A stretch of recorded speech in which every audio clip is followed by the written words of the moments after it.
السلام علیکم، میں ہوں فیصل محمد اور آپ دیکھ رہے ہیں ویوز آف فیصل محمد۔ 2 روز قبل اگر آپ نے میرا تجزیہ پورا دیکھا ہوگا ویلاگ، تو میں نے آپ کو بتایا تھا کہ میرے پاس یہ اطلاعات ملی ہیں کہ واجی پنشیر اور کابل کے گرد و نواح میں داعش کے کچھ لوگ دیکھے گئے ہیں اور کچھ جگہ ان کی بیٹھکیں ہو رہی ہیں، اس کی اطلاعات ہیں۔ اور یہ خبر ہم نے دی تھی، دو کہ کسی میڈیا نے اس کو اہمیت نہیں دی، لیکن آج صبح ہمیں پتہ لگا ہے کہ امریکہ نے اس خبر کی تصدیق کی ہے کہ داعش جو ہے وہاں موجود ہے اور داعش کا حملہ بھی ہو سکتا ہے، انہوں نے خبردار کیا ہے۔ وہی بات جو میں نے کہی تھی، اور سننے میں جو ہمیں کابل سے اطلاع ملی ہے کہ امریکن ایجنسیز نے، اتھارٹیز نے خبردار کیا ہے کہ کابل ایئرپورٹ کے اوپر سخت جو ہے مزید جو ہے سیکیورٹی سخت کر دی جائے، کیونکہ داعش کے حملے متوقع ہیں، جس کی وجہ سے ایئرپورٹس پہ بہت زیادہ خلبلی ہے۔ دیکھیں، میں نے آپ کو بتایا تھا کہ یہ جو ایئرپورٹس کے جو معاملات ہیں، اس کی اصل میں وجہ یہ ہے، جو پرابلمس اس میں پیش آئی تھی وہ یہ ہے کہ امریکہ نے ایک تو سیکیورٹی بہت سخت رکھی تھی وہاں پر، اور دوسری سب سے بڑی وجوہات ہے کہ جب آپ سیکیورٹی سخت کرتے ہیں تو ایئر سیکیورٹی کے حوالے سے اس کے گرد و نواح کے اندر بھی آپ کو کنٹرول ہونا چاہیے تھا، لیکن گرد و نواح کا کنٹرول جو ہے وہ اس پہ کنٹرول پہ توجہ نہیں دی گئی، اور بہت سارے لوگ پہلے دن سے جس طرح آئے ہیں تو اس وجہ سے ایئرپورٹ کا معاملہ گڑبڑ ہوا، اور مسلسل جو ہے بد نظمی یا بد انتظامی کی وجہ سے وہاں پہ ناخوشگوار واقعات آتے رہے، جس کی وجہ سے اب تک آج بھی بھگدڑ مچی ہے۔ اس کو سنا ہے کہ 8-9 آدمی مطلب بیچارے جہاں بحق ہو گئے۔ تو ہمیں پاس جو ٹوٹل ہم نے اطلاع کابل سے دیکھی، پتہ ہی لگایا کہ اس وقت سے لے کے اب تک تقریباً 30 کے قریب لوگ اپنی جان سے ہاتھ دھو بیٹھے ہیں، لیکن ابھی تک میڈیا کے اندر کچھ خبریں کم بتائی جا رہی ہیں، لیکن 30 کے قریب ہیں۔ اور آج بھی جو لوگ مارے گئے ہیں ان کا مجھے بتایا گیا کہ جب وہ لاشیں اٹھانے کے لیے پہنچے تو لاشیں بھی اٹھانے کے لیے ان کو مہلت نہیں مل سکی، جن لوگوں کو گولیاں لگی تھی، کیونکہ اس قدر رش تھا، اور وہ لاشیں جو ہیں کھندلی گئی، پیروں کی طرف مسک ہوئی ہیں۔ تو یہ اس وقت کابل میں افراتفری مچی ہوئی ہے، خاص طور پہ جب سے امریکہ نے اعلان کیا ہے کہ داعش حملہ آور ہو سکتی ہے، تو اس کے بعد کچھ عرصے کے لیے ایئرپورٹ پہ آپریشن بند کر دیا گیا تھا، اور بند کرنے کے بعد اب سنا ہے کہ آپریشن وہ شروع ہو گیا ہے، اور بائیڈن نے خصوصی طور پر جو ہے کچھ طیارے بھی بھیجے ہیں، اور ایک نیا اہم اعلان کیا ہے کہ اسپیشل جو ہے پروازیں شروع کی جائیں گی، اور اسلام آباد کی طرف بھی 2 UN کے طیارے جو ہیں وہ لوگوں کو لے کر گئے۔ یہ بنیادی طور پر میں نے آپ کو یاد ہوگا، میں نے پہلے بتایا تھا کہ یہ وہ لوگ ہیں جو امریکن ہیں، جو امریکن نیشنل ہیں، کچھ غیر ملکی ہیں، اور خاص طور پہ ان میں کچھ امریکن ایجنٹس بھی ہیں۔ تو یہ اس وقت ایئرپورٹ کی صورتحال ہے۔ دوسری جانب کل پیوٹن کی اور طیب اردگان کی بات ہوئی تھی ٹیلی فون پر، اور افغانستان کے حوالے سے بات ہوئی ہے، اور اس میں جو ہمیں اطلاع ملی ہے ماسکو سے، جو ذرائع ہیں وہ بتاتے ہیں کہ دونوں کے درمیان ایک چیز پر، ایک پوائنٹ پر اتفاق ہوا ہے کہ انہوں نے طالبان کی ہر صورت میں حمایت کرنی ہے، اور امریکہ کا جو انخلا ہے جو وہاں سے جا رہا ہے امریکہ، اس کو پوری بھرپور طریقے سے طالبان کی مدد کرنی، اور امریکہ کے انخلا کی بھرپور کوشش کرنی چاہیے، تاکہ خطے کے اندر جو نا دور جو یعنی بر اعظم سے دور جو طاقتیں ہیں ان کی انوالومنٹ کو یا ان کی مداخلت کو ختم کیا جائے۔ اس پوائنٹ پہ یہ اتفاق ہوا ہے،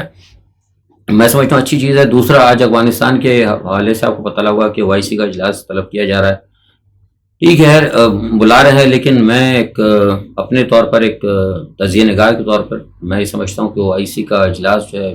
ٹھیک ہے، آپ کو ایک اخباری سطح پر یا بیانات کی حد تک آپ کو کچھ اسے سپورٹ مل جائے گی، لیکن بنیادی طور پر OIC جو ہے نا اپنی افادیت کھو چکی ہے، کیونکہ OIC نے کیا کیا؟ لبنان تباہ ہوتا رہا، آپ نے دیکھا، پورا بیروت تباہ ہوا آپ نے دیکھا، شام تباہ ہوا آپ نے دیکھا، لیبیا تباہ ہوا آپ نے دیکھا، عراق تباہ ہوا آپ نے دیکھا، یمن تباہ ہوا آپ نے دیکھا، افغانستان تباہ ہوا آپ نے دیکھا، شام تباہ ہوا آپ نے دیکھا۔ کتنے اسلامی ملک برباد ہوں گے؟ OIC کا کردار کیا ہے؟ OIC جو ہے وہ ایک مردہ گھوڑا ہے میرے سمجھ۔ ٹھیک ہے، بس اب وہ کچھ عرب شیوخ نے بنا لی ہے، ان کا اپنا ہے، مطلب جسے کہتے ہیں نا کہ آپ پولیٹیکل جو ایلیٹس ہیں بڑی دنیا کی، اور جو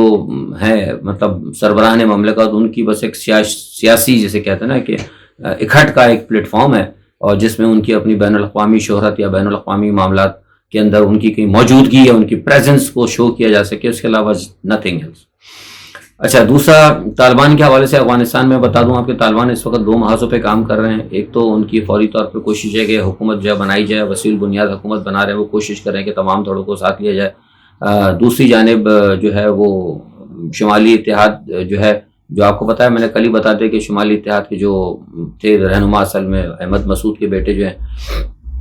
انہوں نے بھی ہاتھ ملا لیا ان کے ساتھ۔ صرف یہ ہے کہ وہاں پر اکیلا جو ہے اس وقت وہ رہ گئے ہیں امراللہ صالح، لیکن امراللہ صالح کو کہا جا رہا ہے بار بار، میرے پاس آج بھی پتہ لگا تھا کہ ان سے کہا جا رہا ہے کہ بھائی آپ ہتھیار ڈال دیں ورنہ آپ کے ساتھ مقابلہ کیا جائے گا۔ میں سمجھتا ہوں کہ شاید وادی پنجشیر کی مخالفت اب اتنی اہم نہیں ہوگی، جو بار بار کچھ انڈین میڈیا میں بار بار دکھایا جا رہا ہے کہ 3 ضلعوں پہ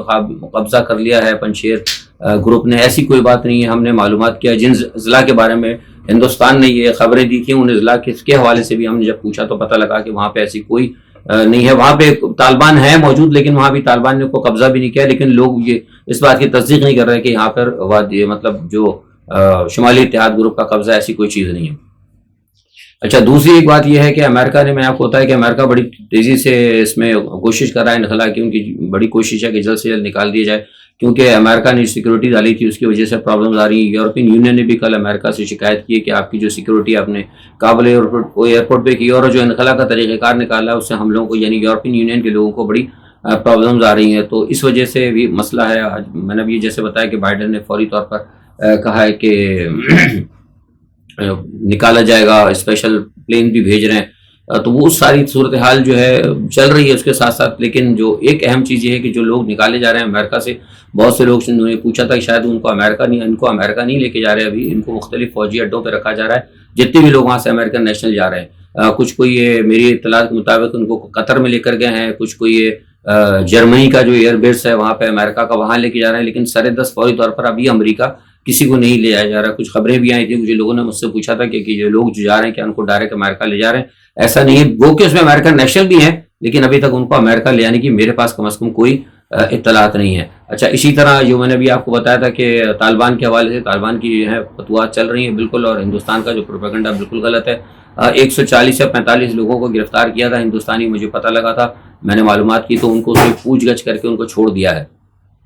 تو لہٰذا بھارت کا تو پروپیگنڈا جو ہے نا وہ بالکل بیکار۔ اچھا، اس میں ایک اہم خبر آپ کو دے رہا ہوں کہ جو ایک طرف تو آپ یہ سارا سینیریو دیکھ رہے ہیں جو آپ کو خبروں میں نظر آ رہا ہے، اچھا دوسری جو پس پردہ آپ کو پتا ہے، ہمیشہ میں نے کہا تھا کہ پس پردہ بھی معاملات چلتے ہیں۔ پس پردہ یہ ہے کہ امریکہ اپنی دوہری پالیسی چل رہا ہے، ایک طرف تو وہ پاکستان سے کہہ رہا ہے اور چین سے بھی کہہ رہا ہے کہ جناب آپ ہماری مدد کریں، ہم یہاں سے نکلنا چاہتے ہیں، ہمیں پاکستان کی مدد چاہیے، رابطے بھی ہو رہے ہیں، سب کچھ ہے، لیکن پیچھے جو ہے پس پردہ پاکستان کے خلاف جو ہے پھر وہی کام کیا جا رہا ہے۔ اس کے پیچھے اسرائیل بھی ہے، اس کے پیچھے بھارت بھی ہے، اس کے پیچھے امریکن بھی ہے، لابیسٹ بھی ہیں، ان کے تھنک ٹینکس بھی ہیں، کیونکہ میرا رابطہ بیسکلی میری جو سورسز ہوتی ہیں وہ سفارتی اور لابیسٹ اور تھنک ٹینکس ہی ہوتے ہیں، جو میں خبریں اب دیتا ہوں آپ کو۔ تو جو ہمارے رابطے ہیں ان کے حساب سے یہ پتہ لگے پیچھے پس پردہ جو ہے پھر بھی ایک طرف تو سامنے مدد مانگی جا رہی ہے، لیکن پس پردہ ان کے خلاف کاروائیاں جاری ہیں۔ کوشش یہ کی جا رہی ہے کہ کچھ پرانی دستاویزات ایسی نکالی جائیں، اور نکالی جا رہی ہیں، تلاش کی جا رہی ہیں یا بنائی جا رہی ہیں، وہ یہ بھی نہیں پتا، لیکن سنا یہ ہے کہ کچھ چیزیں تلاش کی جا رہی ہیں، کیونکہ فیبریکیٹڈ بھی بن سکتی ہیں نا، وہ کچھ تو موجود ہوں گی، کچھ بن بھی سکتی ہیں، تو نکالی جا رہی ہیں، اور کچھ ایسی فلمز یا ویڈیوز یا خطوط ایسے نکالے جا رہے ہیں جو کہ اسامہ بن لادن کے ہوں گے یا ملا عمر کے ہوں گے،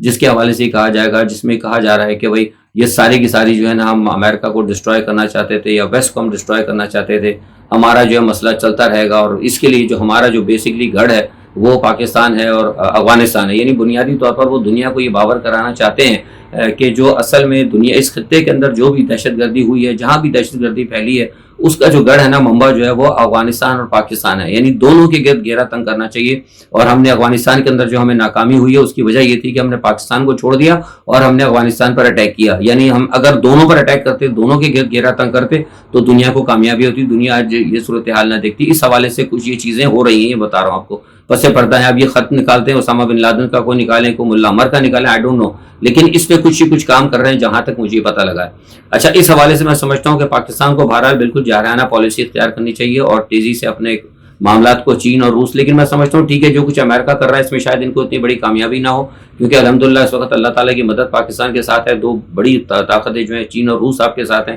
کچھ عالمی برادری بھی آپ کے ساتھ کھڑی ہے، لیکن اس میں پاکستان کو ڈپلومیسی جو ہے ہارڈ ڈپلومیسی، جیسا ہمیشہ میں کہتا ہوں ہارڈ ڈپلومیسی کرنی پڑے گی تاکہ پاکستان کو اس کے اندر جو ہے کامیابی ہو۔ اچھا، اس کے بعد آج گل بدین حکمت یار نے بھارت کو واضح کر دیا، اس نے کہا کہ بھائی بھارت، وہی بات دوبارہ دہرائی گئی کہ بھارت اگر آ کے کام کرنا چاہتا ہے، اپنے پروجیکٹ کو مکمل کرنا چاہتا ہے تو ٹھیک ہے، ویلکم ہے، آئے، لیکن پاکستان کے خلاف انہوں نے واضح طور پر کہہ دیا کہ ہم افغانستان کی سرزمین کو پاکستان کے خلاف استعمال نہیں ہونے دیں گے۔ میں سمجھتا ہوں کہ طالبان اور حکومت کابل کے اندر موجود طالبان جو کہ اقتدار پہ قبضہ کر چکے ہیں، ان کی طرف سے اتنی بار بار کی وضاحت کے بعد میں سمجھتا ہوں کہ پاکستان کو فوری طور پر پہل کرنی چاہیے طالبان کو تسلیم کرنے میں. کیونکہ دیکھیے میں نے کل بھی کہا تھا کہ اگر پاکستان ڈیلے کرے گا, جو کچھ دیکھیے پاکستان پہ جو بھی آپ کے اوپر جو الزام آنا ہے وہ الزام اس وجہ سے نہیں رکے گا. آپ اگر کوئی سمجھ رہے ہو,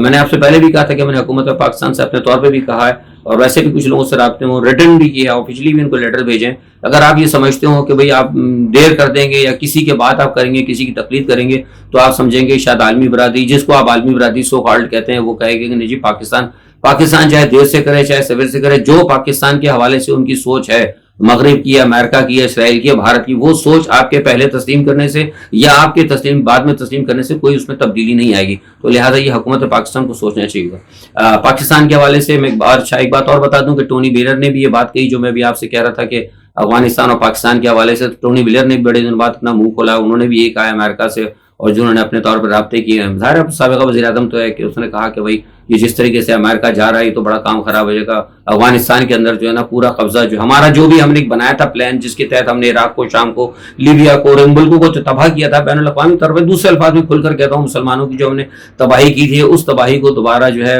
یہ افغانستان کے اندر آنے سے اور پاکستان کو چانس مل جائے گا, اور روس اور چین کو جو ہے دوبارہ موقع ملے گا کہ وہ یہاں پر اس خطے کے اندر اپنے اثرات پیدا کریں. بہرحال میں نے جیسے کہا نا کہ بڑے ملکوں کی اور بڑے لوگوں کی اور بڑی طاقتوں کی لڑائی ہے, اس میں کہیں مسلمان اور پاکستان کو رگیدنے کی کوشش کی جاتی, تو یہ ہمارے ارباب اختیار کو سوچنا چاہیے گا عالمی سطح کے اوپر جو سیاست کرتے ہیں. اچھا, پاکستان کے حوالے سے ایک بات میں بتا دوں آپ کو کہ نومبر اور دسمبر کے اندر میں نے آپ کو بتایا تھا کہ یہ لوگ لانے کی کوشش کر رہے ہیں ووٹ آف نو کانفیڈنس, لیکن جو حالات افغانستان کے بڑھتے جا رہے ہیں, میں نے آپ کو ایک بات کہی تھی کہ جو ووٹ آف نو کانفیڈنس لانے کی جو بات کر رہی ہے اپوزیشن, اس کے اندر کہیں نہ کہیں آپ کی کچھ طاقتور حلقے بھی, دیکھیے میں نے بتایا طاقتور حلقے بھی تقسیم ہے, کہیں نہ کہیں تو ہے نا لوگوں کی, اسٹیبلشمنٹ کے اندر لوگ بیٹھے ہوئے ہیں, بیوروکریسی کے اندر لوگ بیٹھے ہوئے ہیں, پیپلز پارٹی کے کچھ حمایتیں, آپ کو بڑے کھل کے بات کرتا ہوں, ہمارے یہاں بدقسمتی سے ہمارے یہاں حمایت صرف سیاسی بنیاد پر نہیں ہوتی, ہمارے یہاں حمایت جو ہے ناجائز حمایت فقہ کی بنیاد پر بھی ہوتی ہے, ہمارے یہاں ناجائز حمایت لسانی بنیاد پر بھی ہوتی ہے, اور ہمارے یہاں ناجائز بنیاد کرپشن کی بنیاد پر بھی ہوتی ہے. یہ تینوں فیکٹرز ہمارے پاس ہیں. تو اندر بھی کہیں نہ کہیں کوئی لوگ ان کو سپورٹ کر رہے تھے, لیکن افغانستان کی بدلتی ہوئی صورتحال کے پیش نظر جو طاقتور حلقے ہیں, جو بھی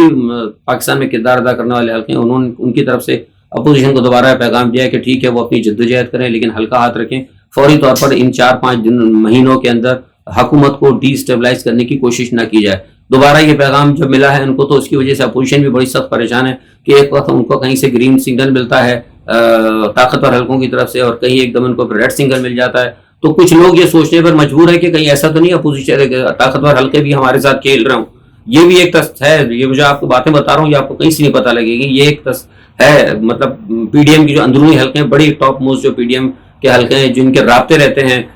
طاقتور حلقوں کے ساتھ, وہ یہ سوچ رہے ہیں, انہوں نے بلکہ شکوہ بھی کیا ہے کہ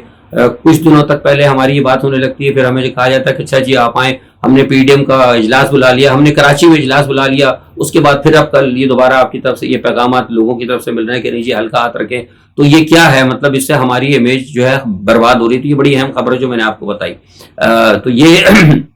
ایک بڑی صورتحال ہے. دوسرا دیکھیں کیا ہوتا ہے پاکستان کے حوالے سے, سندھ کے حوالے سے میں نے آپ کو بتایا تھا کہ سندھ کی حکومت اور پاکستان کے جو سیاستدان ہیں فی الحال وہ اپنے ڈگر کے اوپر چل رہے ہیں, اور سندھ کی حکومت کے سارے معاملات آپ کے سامنے ہیں.